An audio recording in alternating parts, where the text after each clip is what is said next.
ដើម្បីគូធ្វើជាឧទាហរណ៍ចឹងជាដំបូងឡើយខ្ញុំធ្វើការគូឡានជាមុនសិនបាទខ្ញុំដៅវាមក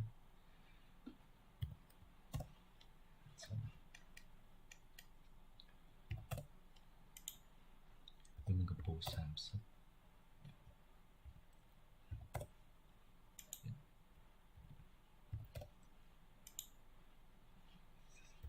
ដូចគ្នា